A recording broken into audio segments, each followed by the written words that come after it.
At 75, King Charles just dropped a real bombshell that's left everyone gobsmacked and put all doubts to rest. He's confirmed what we've been quietly suspecting for ages. For decades, all sorts of rumors and whispers have trailed this future king, from his personal life to how he'd shape the monarchy.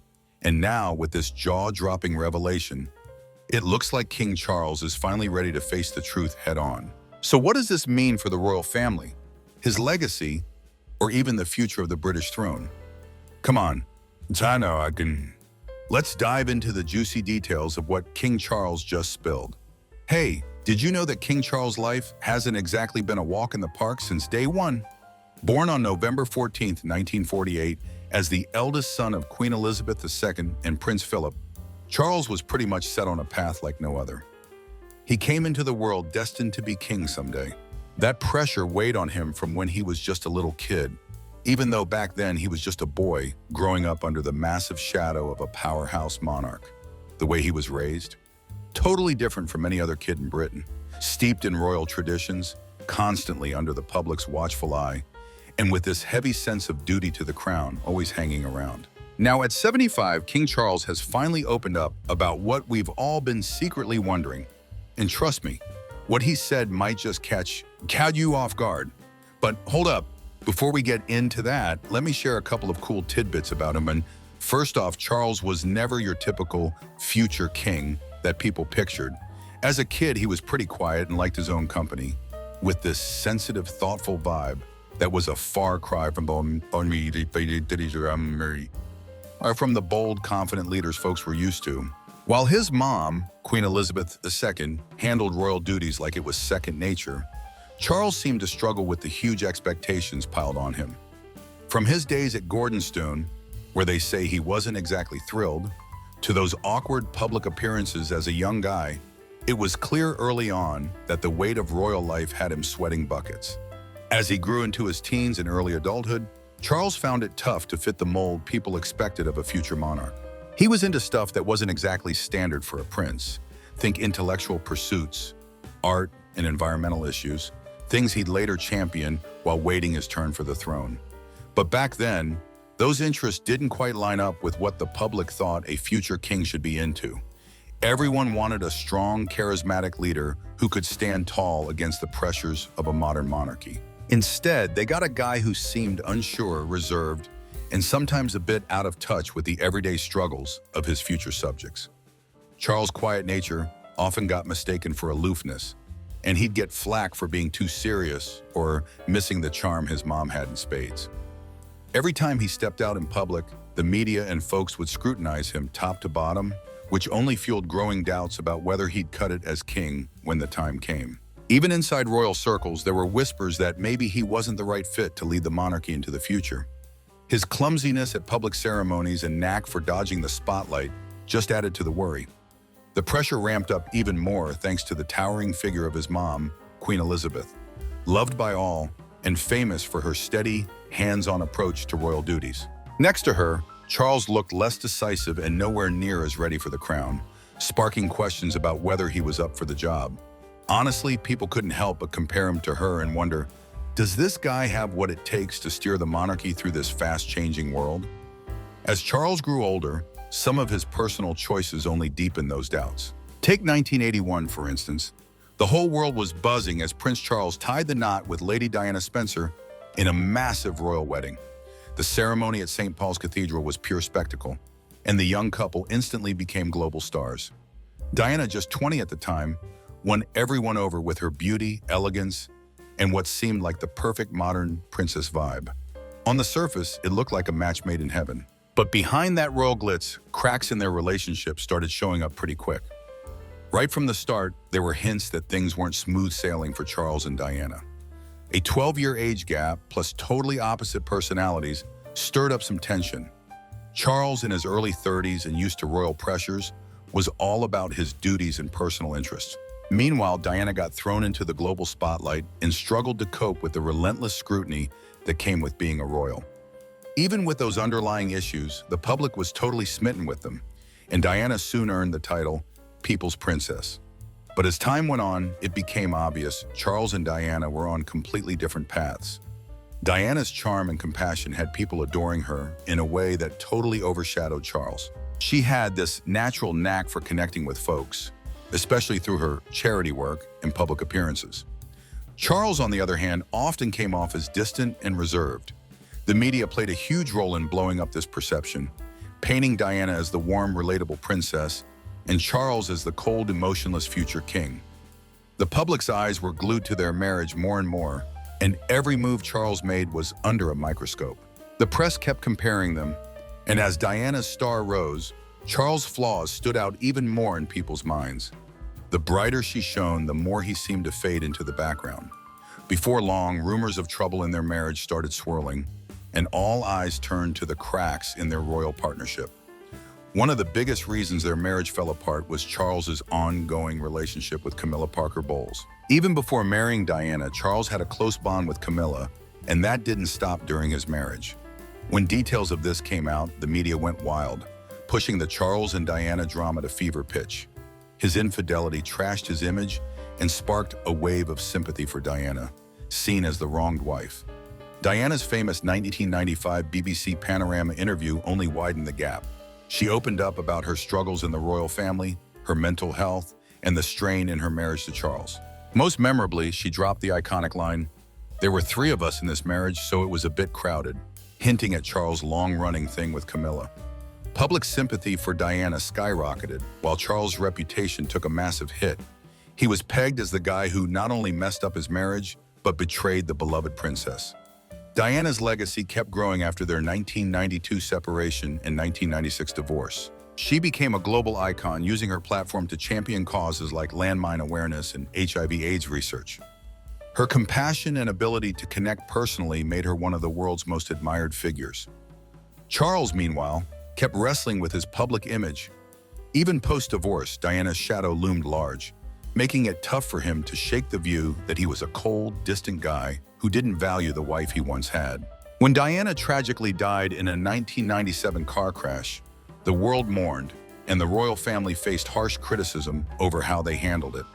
Charles, in particular, was seen as detached, reinforcing the public's belief that he wasn't cut out for the emotional demands of leadership. Though he tried his best to navigate the fallout from her death, the overwhelming love for Diana and the media's focus on her legacy kept defining him for years. He was labeled the man who wronged the people's princess, a tag that stuck with him well into later life. But lately, in the past few months, there are signs Charles has started digging deeper into his past, including his relationship with Diana. At 70, it seems he's rethinking the role she played, not just in his life, but in shaping how people see him and the monarchy as a whole. Diana's legacy still packs a punch today, and Charles, now king, appears to have a fresh take on how vital it is to connect with people personally and compassionately, like she did. There's a hint that Charles might be looking back at some of his past moves and decisions, especially around his marriage and Camilla. While the damage from those years can't be undone, his recent approach to royal duties suggests he's learned a thing or two. In a way, Diana's lasting impact might have nudged Charles toward a more empathetic, hands-on style as king, maybe in a final bid to win over a public that's long seen him as distant and out of touch. His marriage to Diana, its chaos, and the aftermath have undeniably shaped how people view Charles. Yet now, in his later years, he's showing signs of owning up to those past struggles, stepping into his role with a seriousness and reflection that could well tie back to lessons from Lady Di's memory. But that's not the only thing tied to what he's finally admitted at 75. So stick with me here. Charles holds the unique title of Britain's longest-serving heir apparent. For over 70 years, he waited in line for the throne, living under the shadow of Queen Elizabeth's reign. While the public focused on the Queen's steady service and strong leadership, Charles' spot as the future monarch often felt more like an endless holding pattern than a clear role. His whole adult life was spent prepping for a job that always seemed just out of reach, leaving him with a frustration that trailed him for decades. Charles' wait was unprecedented. No other British monarch has been an heir for as long as he was. That long delay definitely fed into the idea that he was a guy stuck in limbo, always on the brink of kingly duties, but never quite getting there. It's easy to imagine how frustrating it must have been as the years ticked by, unable to fully step into the role promised to him since birth. And that frustration, it wasn't exactly a secret. As he got older, people kept asking whether he'd ever become king, and more crucially, whether he could handle the gig. With his mom reigning into her 90s, some wondered if Charles would even get the crown, or if it'd skip straight to his son, Prince William. Those doubts, paired with the public's fondness for the younger, more charismatic royals, only deepened the uncertainty around his future as king. But Charles didn't just sit around twiddling his thumbs during those waiting years. While the throne stayed out of reach, he found other ways to make his mark. Without full-on royal duties, he poured his energy into causes close to his heart. Think environmentalism, architecture, and charity work. These efforts became a big part of who he was publicly, giving us a peek at the man behind the Prince of Wales title. Charles has been a green advocate for ages, way before climate change hit the mainstream. He was raising the alarm about deforestation, pollution, and unsustainable farming. His environmental passion often got skeptical side eyes, especially early on when those issues weren't global priorities. But he stuck to his guns, using his platform to push sustainable practices and conservation long before they were trendy. Over time, his forward thinking earned him props for being ahead of the curve, though it also drew flack from folks who thought a future king should stick to more traditional royal stuff. Beyond the environment, Charles was into architecture and urban planning too. He wasn't shy about slamming modern designs he thought clashed with the UK's historical and cultural vibe. His takes on architecture stirred debate, especially when he publicly bashed some big-name building designs. Despite the pushback, he stayed true to his vision of keeping Britain's towns and cities aesthetically on point, even setting up the Prince's Foundation to promote traditional building and sustainable urban growth. On top of that, Charles threw himself into charity work through the Prince's Trust, which he kicked off in 1976. He helped struggling young people get skills and jobs, and over the years, the Trust has supported hundreds of thousands, earning him a rep as a philanthropist who's serious about making a difference. Still, public opinion on Charles stayed split. His environmentalism and charity gigs won respect in some circles, but plenty of folks saw him as a bit out of step with the modern world. Some pegged his outspoken takes on things like architecture and organic farming as quirky, if not a tad elitist. For years, the question lingered, is Charles really king material? That readiness question dogged him all through his time as heir. People used to Queen Elizabeth's steady, traditional leadership weren't always sure Charles was cut from the same cloth. His personal struggles, like the rocky years with Diana, only fueled more doubts about whether he could handle the crown. Even his forward-looking environmentalism, now widely embraced, was once seen as odd, raising fears he might not be the stable, consistent monarch the country needed. But in recent months, it seems King Charles is starting to own up to those long-standing suspicions. As he steps into his kingly role, there's a vibe that he's reflecting on those endless waiting years and the public doubts that came with them. Charles' role as dad to Prince William and Prince Harry has had its highs and lows. After Diana's tragic death, he was left grappling with his own grief while raising two boys in the public eye. Her loss left a gaping hole in their family, and Charles had to guide William and Harry through their key years under constant scrutiny. In many ways, his bond with his sons has been tricky, especially with the media always watching. With William, the more duty-bound and ready for royal life son, things were sometimes tense but mostly steady. Charles could offer him a path like his own, rooted in monarchy traditions and expectations. But with Harry, it's been a lot stormier, especially lately after Harry stepped back from royal duties and moved to the US.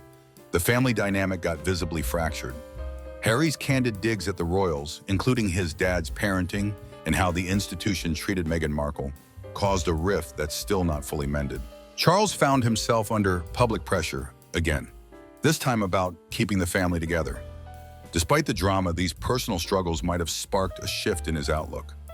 Lately, there's been chatter that Charles is starting to grasp the weight of his responsibilities, not just as king, but as a then public figure. Those tough times with his sons, though not openly admitted, have surely shaped who he is today. A guy who, at 75, seems to be rethinking both his personal and royal duties. But there's one more thing, or rather, person, we should zoom in on. Camilla and his role as king. The relationship between King Charles and Camilla Parker Bowles has long been one of the most talked about parts of his personal life. What started as a scandal during his marriage to Diana eventually led to their 2005 wedding, a move many saw as bold for a future king.